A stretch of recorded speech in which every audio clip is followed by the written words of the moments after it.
Film bercerita tentang seorang anak yang bernama Ishan.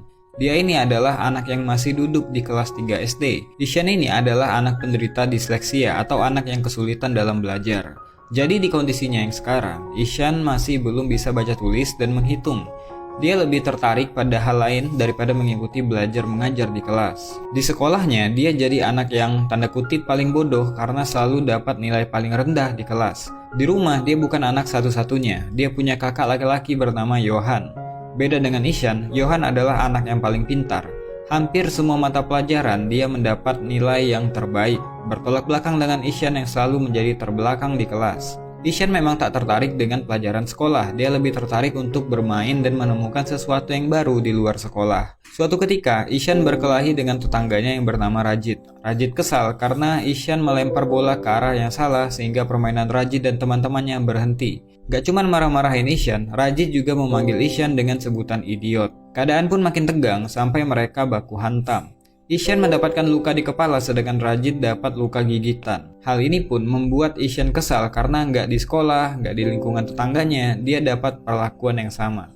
Ketika pulang ke rumah, ternyata emaknya si Rajit datang ke rumahnya, ngomelin orang tuanya Ishan, minta tanggung jawab karena si Rajit luka-luka. Padahal situasinya pada saat itu, Ishan juga mengalami luka yang sama. Bukan ngebela anaknya, si bapak malah langsung nampar Ishan karena bukan sekali ini aja Ishan buat masalah.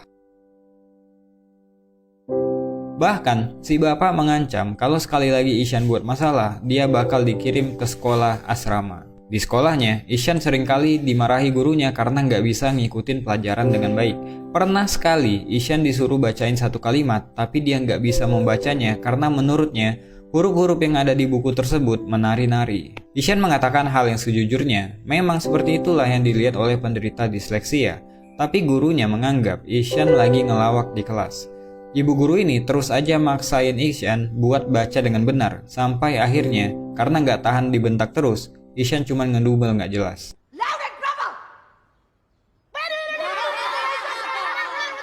Ya karena hal tersebut, Ishan pun dikeluarkan dari kelas. Karena Ishan anak yang tanda kutip berbeda dari anak yang biasanya, dia pun kerap dibully oleh anak-anak di sekolah, bahkan teman-teman sekelasnya. Setelah jam pertama, dia memilih bolos pada hari itu dan pergi berkeliaran di jalan.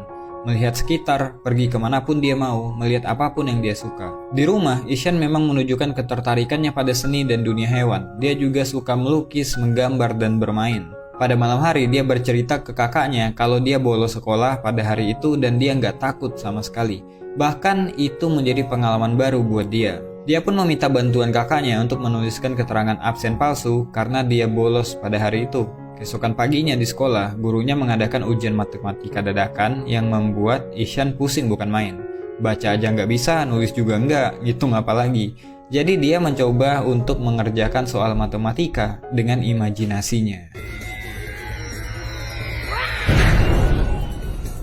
Ishan pun berhasil menjawab soal nomor 1, tapi imajinasinya untuk satu soal tadi ternyata ngabisin waktu yang lama banget. Sampai waktunya habis, dia cuman bisa jawab satu soal. Udah gitu jawabannya salah lagi. Pada hari yang lain ketika di rumah, dia ketahuan bolos karena bapaknya menemukan surat izin palsu yang Ishan gunakan ketika dia bolos. Dia pun dapat amukan lagi dari si bapak. Bahkan di sekolah, mereka dipanggil oleh kepala sekolah dan guru-guru Ishan. Para guru menjelaskan kepada si bapak dan si ibu betapa bodohnya Ishan ketika belajar di kelas. Kepala sekolahnya pun menyarankan untuk memindahkan Ishan ke sekolah yang lain. Karena Ishan saat ini udah satu kali nggak naik kelas, jadi nggak mungkin nggak naik lagi untuk kedua kalinya. Akhirnya, terpaksa si bapak berencana mindahin Ishan ke sekolah asrama. Walaupun Ishan berusaha untuk menolak hal tersebut dan berjanji akan belajar lebih giat lagi, tapi sia-sia saja karena dia tetap akan dipindahkan ke sana. Mereka sekeluarga pun mengantarkan Ishan ke sekolah sekaligus tempat tinggal barunya. Dengan berat hati, si ibu ngelepas anak bungsunya untuk hidup sendiri di sekolah asrama. Ishan pun memulai hidup barunya di sana. Karena belum bisa beradaptasi, Ishan gak henti-hentinya melamun dan menangis seakan gak percaya dia hidup jauh dari keluarganya. Apalagi dia menganggap bahwa nasib yang dia alami saat ini adalah bentuk hukuman dari orang tuanya karena kenakalan yang dia buat. Di sekolah barunya itu pun, Ishan tetap mendapatkan bulian. Dia masih aja dimarahi gurunya karena dia nggak bisa belajar seperti anak pada umumnya. Nggak ada yang paham sama Ishan yang memang menderita disleksia. Di asrama ini, dia seperti terpenjara di dalam sebuah lingkungan yang gak mendukung. Setiap hari, Ishan hidup dengan bulian dan kemarahan. Apalagi, keadaan udah berbeda dengan yang dulu. Saat ini, kehadiran ibu dan kakak laki-lakinya yang biasanya memberikan kasih sayang padanya udah gak ada. Hal itu pun membuat Ishan stres dan merasa tertekan. Kunjungan orang tua setiap hari Sabtu dan Minggu pun gak mengobati kemarahan Ishan pada nasibnya yang kerap dipanggil bodoh dan idiot. Pada suatu hari, sekolah kedatangan guru kesenian baru bernama Pak Nikum. Kehadiran guru ganteng ini membawa aura yang berbeda untuk sekolah ini. Metode mengajarnya sangat asik dan fun. Baru hari pertama aja, dia langsung dekat dengan murid barunya. Tapi tetap aja, Ishan belum lepas dari stres yang dialami selama tinggal di asrama. Sehingga waktu Ishan lebih banyak diisi dengan merenung dan melamun. Ditambah lagi ketika ibunya menelpon dan mengabari kalau mereka nggak bisa datang pada hari Sabtu nanti karena menghadiri pertandingan final tenis yang kakaknya ikuti, hal itu membuat dia sedih dan nggak ngomong satu kata pun. Pada suatu hari, Pak Nikum melihat Ishan di depan kelas. Mengamati Ishan yang selalu terlihat ketakutan dan tertekan, dia pun menanyakannya pada teman sebangku Ishan yaitu Rajan. Rajan pun bercerita kalau Ishan adalah anak baru yang ingin pulang ke rumah. Dia juga menceritakan kepada Pak Nikum kalau Ishan selalu dihukum karena nggak bisa ngikutin pelajaran. Jadi Pak Nikum berinisiatif mencari buku tugas Ishan dan akhirnya mengetahui bahwa Ishan adalah anak yang memang punya kesulitan dalam belajar atau disleksia. Pak Nikum ini adalah guru yang memang memahami anak-anak karena dia juga mengajar di sekolah luar biasa, tempat anak-anak kurang beruntung, di mana dia di sana udah terbiasa menghadirkan keceriaan untuk anak-anak. Dan untuk membantu Ishan dalam keterpurukannya dan juga untuk lebih memahami Ishan, Pak Nikum pergi ke rumah orang tua Ishan dan bertanya semua hal tentang Ishan. Dari sana si ibu menjelaskan kepada Pak Nikum bahwa Ishan sangat mencintai dunia seni seperti melukis. Mengingat Ishan yang selalu tertekan di sekolah, Pak Nikum pun menanyakan kepada orang tua Ishan kenapa Ishan sampai dikirim ke sekolah asrama. Ayahnya hanya menyebutkan keluhan-keluhan yang dia rasakan selama menghadapi Ishan. Dia nggak tahan kalau Ishan nakal lah, malas belajar lah, sering buat masalah, dan lain-lain. Pak Nikum pun mencoba memberikan penjelasan bahwa Ishan mengalami disleksia. Pak Nikum juga memperlihatkan pola kesalahan yang sama yang Ishan lakukan ketika menulis sebuah kata atau kalimat. Pak Nikum menjelaskan bahwa Ishan sebenarnya cuman butuh support dan butuh waktu. Namun si bapak malah nggak terima dan tetap menganggap Ishan adalah anak yang malas untuk belajar dan membandingkan Ishan dengan kakaknya yang selalu juara kelas. Padahal Pak Nikum udah ngasih tahu kalau Ishan lebih menonjol di bidang seni seperti melukis dan dia punya bakat yang luar biasa di sana. Tapi si bapak menganggap dengan kemampuan melukisnya, Ishan gak akan bisa bersaing di dunia luar. Mengirim Ishan ke sekolah asrama adalah solusi terbaik karena gak ada alternatif lain. Mendengar hal tersebut pun, Pak Nikum jadi kesal karena si bapak hanya memandang dunia luar sebagai arena kompetisi. Ketika Pak Nikum pulang, si ibu pun menangis memikirkan kata-kata Pak Nikum yang mungkin ada benarnya juga. Keesokan paginya ketika di sekolah, Pak Nikum menceritakan sebuah kisah tentang anak yang gak bisa baca tulis. Tentang anak yang melihat huruf dan angka menari-nari seperti orang yang berdisko. Bahkan ketika dia gak lulus, semua orang mentertawakannya. Kemudian suatu hari, anak itu mengguncang dunia dengan teori yang dia publikasikan. Siapakah dia? Tanya Pak Nikum kepada anak-anak. Ishan pun memasang wajah tegang. Takut kalau guru ini akan membuli kekurangannya lagi dan akhirnya menjadi bahan tertawaan teman sekelasnya. Namun ketika Pak Nikum menunjukkan foto Albert Einstein, Ishan pun kaget. Ternyata yang lagi Pak Nikum ceritain adalah orang-orang jenius. Selain Albert Einstein, Pak Nikum juga menceritakan tentang Leonardo da Vinci, seorang desainer dan seniman terkenal di dunia. Pak Nikum juga menceritakan orang populer lainnya, seperti Pablo Picasso, Agatha Christie, Walt Disney, Thomas Alva Edison, yang semuanya punya persamaan, yaitu mengalami disleksia ketika masih kecil. Setelah kelas selesai, Pak Nikum pun ngomong empat mata dengan Ishan. Kalau ternyata ketika Pak Nikum masih kecil pun dia mengalami disleksia yang sama seperti Ishan. Pelajaran Pak Nikum hari ini membuat Ishan kembali bergairah untuk menjalani hari-harinya di asrama.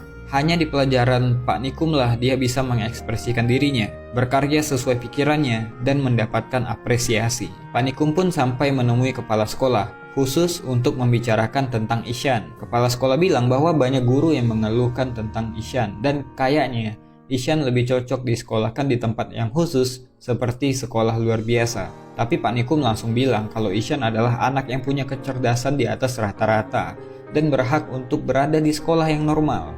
Anak-anak seperti Ishan hanya butuh bimbingan dan perhatian lebih. Kepala sekolah pun bilang gak mungkin para guru mau mengurus satu anak dari 40 anak dalam satu kelas. Pak Nikum pun berkata untuk pelajaran lain mungkin bisa diabaikan apapun hasilnya karena setiap anak pasti akan punya bakat utama. Kemudian Pak Nikum menunjukkan lukisan yang dibuat oleh Ishan dan mengusulkan kalau masalah tulis-menulis dan mengeja mungkin bisa menyusul. Sebagai solusi, Ishan bisa dites secara lisan karena secara lisan ataupun tertulis, pengetahuan tetaplah pengetahuan. Dan Pak Nikum akan meluangkan waktunya untuk mengajari baca tulis kepada Ishan secara privat. Kepala sekolah pun setuju untuk memberikan kesempatan ini. Ishan pun akhirnya dapat guru yang cocok, yang mengerti cara mengajari anak disleksia seperti dirinya. Ishan pun mendapatkan metode pengajaran yang berbeda. Dia pun lebih bersemangat dalam belajar, karena bukan kemarahan yang dia dapatkan, tapi keramahan Pak Nikum yang membantunya dalam mengejar ketertinggalan. Berkat Pak Nikum, kemampuan baca tulisnya pun meningkat dari waktu ke waktu. Suatu hari ketika lagi ngajar, Pak Nikum kedatangan bapaknya Ishan yang kebetulan lewat karena ada bisnis. Maksud si bapak capek-capek nemuin Pak Nikum cuman mau bilang kalau dia dan istrinya udah baca semua artikel tentang disleksia di internet. Hal itu cuma mau nunjukin ke Pak Nikum kalau mereka perhatian sama Ishan. Ternyata si bapak nggak menangkap maksud dari Pak Nikum waktu nyeramahin dia di rumahnya. Pak Nikum langsung ngasih balasan telak bahwa kalau mau ngasih anak perhatian, nggak cukup dengan cara kayak gitu. Anak kayak Ishan juga butuh support. Anak kayak Ishan butuh figur orang tua yang selalu bilang sayang kepada anaknya apapun yang terjadi. Anak kayak Ishan butuh figur seorang ayah yang siap melindunginya kalau terjadi apa-apa sama dia. Si bapak pun langsung sadar bahwa selama ini dia nggak pernah memberikan kasih sayang pada Ishan selain kemarahan atau pukulan jika Ishan nakal. Dia pun pergi meninggalkan ruangan Pak Nikum dengan perasaan malu. Apalagi ketika di luar, dia melihat Ishan yang lagi baca mading, si bapak nggak bisa nahan air matanya. Pada suatu hari di asrama tersebut mengadakan lomba melukis. Semua orang boleh ikut termasuk para guru. Ketika lomba dimulai, Pak Nikum mencari Ishan kemana-mana. Tapi sampai lomba dimulai, Ishan pun gak kelihatan. Ternyata sebelum acara dimulai, saat semua orang masih tidur, Ishan bangun paling pagi dan pergi ke kolam di mana di sana dia mencari inspirasi untuk bahan lomba melukis. Ishan pun datang sesaat setelah acara dimulai. Ishan memproyeksikan pemandangan yang dia ingat menjadi sebuah lukisan yang luar biasa mengagumkan banyak orang. Pak Nikum yang melihat lukisan Ishan pun kagum sama karyanya. Ishan pun juga nggak bisa menahan harunya ketika dia ngelihat hasil lukisan Pak Nikum, ternyata modelnya adalah dirinya sendiri. Dan pengumuman yang ditunggu-tunggu pun tiba. Kepala sekolah mengumumkan bahwa perlombaan ini dimenangkan oleh Ishan. Ishan Nandakishore Awasthi Abdi. Hasil karyanya dinobatkan menjadi karya yang terbaik dan akan menjadi sampul buku tahunan.